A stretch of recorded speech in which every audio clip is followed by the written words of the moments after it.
اور شاید آپ لوگ یہ جاننا چاہتے ہیں، ایک کنٹروورسی ہے اس وقت جنتر منتر کو لے کے۔ میں آپ کو بتانا چاہتی ہوں، میں نے 30 سال اپنی زندگی کے یہاں کے لوگوں کو دیے، میں نے کچھ نہیں مانگا، کچھ نہیں لیا لوگوں سے۔ میرے پاس رہنے کے لیے جگہ نہیں ہے، میرے پاس اپنی گاڑی نہیں ہے، میں نے اپنے بچے چھوڑ کے یہاں جنگل گاؤں جب فاروق صاحب 96 میں اٹانومی کے نعرے پہ ان کو 60 MLA ملے، اور اس کے بعد سیکورٹی فورسز کے ساتھ ساتھ انہوں نے اخوان اور ٹاسک فورس کو کہا جاؤ گو اینڈ گیٹ دیم، اور اس وقت جو آج اوور گراؤنڈ ورکر کو ڈیٹین کیا جاتا تھا، اس وقت اوور گراؤنڈ ورکر کے نام پہ، جماعت اسلامی کے نام پہ، شک کے نام پہ لوگوں کی لاشیں 2-2 3-3 دن کے بعد ملتی تھی، اور کبھی نہیں بھی ملتی تھی۔ جیسے شیخ پورہ زخن میں، رفیع آباد میں کیڑے پڑے تھے اس لاش میں جب میں نے ان کو وہ لاش لا دی۔ مگر اس وقت جب میں گاؤں جنگل جاتی تھی،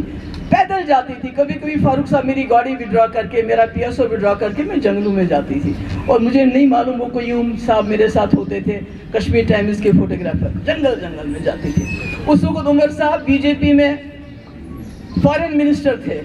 اور وہ ان زیادتیوں کا، اس پوٹا کا، اس ٹاسک فورس کی زیادتیوں کا، اخوان کی زیادتیوں کا، سیکورٹی فورسز سے جب کبھی زیادتی ہوتی تھی اس کا دفاع کرتے تھے پوری دنیا میں جا کے کہ بھئی کشمیر میں ٹیررزم ہے، وہاں کیا ہو سکتا ہے، میرا باپ مجبور ہے یہ سب کچھ کرنے کے لیے۔ مگر اس وقت یہی محبوبہ مفتی جموں کشمیر، پیر پنچال، چناب ویلی میں گھر جا کے لوگوں کے آنسو پوچھتی تھی۔ اس لیے آج بھی میں یہ کہنا چاہتی ہوں کہ جو میں نے بات کہی، پہلے تو مجھے لگتا ہے عمر صاحب جنتر منتر پہنچ گئے اسٹیٹ ہوڈ کو لے کے، کیا فرق پڑتا اگر وہ اپنے نوجوان جو ہمارے جموں کشمیر کے بچے ہیں ان کے لیے 2 منٹ وہاں کھڑے ہو جاتے، کیونکہ میں خود نہیں گئی وہاں۔ مجھے کشمیر کے بچوں نے فون کر کے بلایا، کیوں بلایا؟ کیونکہ آپ کو پتہ ہے جب بھی کچھ ہوتا ہے، جب یہ بچے ہمارے باہر ہوتے ہیں، ان کو وہاں کالجز میں، یونیورسٹیز میں، ہاسٹل میں تنگ کیا جاتا ہے۔ ان کو لگا شاید محبوبہ مفتی آئے گی تو شاید ہماری مدد ہوگی۔ میں گئی، میں نے وہاں بات کی، میں نے کہا آج پورا ہندوستان جموں کشمیر بنا ہے، اور جب میں وہاں سے تقریر کر کے نکلی، کئی سارے لوگ دائیں بائیں مجھ سے پوچھنے لگے۔ میں نے بہت تم کو اپنی بائٹ دی، مگر ایک آ گیا اس کی بائٹ میں جہاں میں نے کہا کہ ملیٹنسی ہے اور بہانہ بنتا ہے، اور بہانہ جلد بازی میں میرے منہ سے نہیں نکلا، کیونکہ میں نے کہا، میں نے سوچا میں نے کہہ دیا، اور اس کو انہوں نے اتنا اچھالا۔ مگر مجھے پرواہ نہیں ہے، کیونکہ جب میں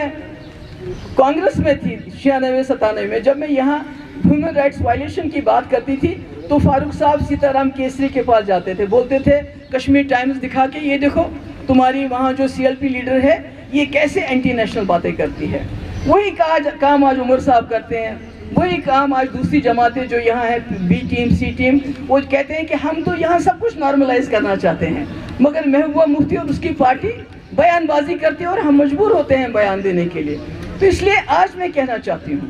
جو بات میں نے کہی، میں نہیں کہوں گی کہ وہ کوئی فیک ویڈیو ہے، نہیں، ویڈیو صحیح ہے، مگر جو لفظ میں نے کہ بہانہ بنتا ہے،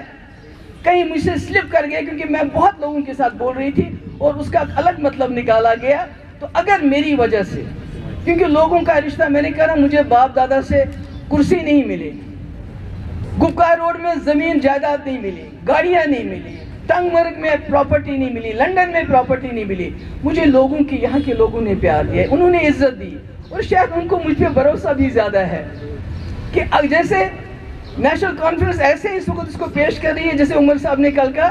جیسے افضل گرو کی پھانسی پہ میں نے سائن کیا تھا، جیسے مقبول بٹ کی پھانسی پہ میں نے سائن کیا تھا، جیسے کشمیریوں کو گولی مارو میں نے کہا تھا۔ مگر میں آپ کو کہنا چاہتی ہوں، اگر میرے لوگوں کو میری اس بات سے جو بات ادھوری رہ گئی، ان کو کہیں تکلیف پہنچی، دل آزاری ہوئی ہوگی، کیونکہ وہ مجھے اپنا سمجھتے ہیں، میری چھوٹی بات سے مجھ سے ناراض ہو جاتے ہیں، تو میں اس کے لیے معذرت چاہتی ہوں۔ تو اس کے علاوہ آج میں ہمارا سیلیبریشن ڈے ہے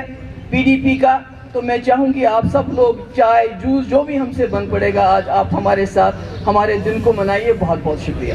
چلیے، تھینک یو۔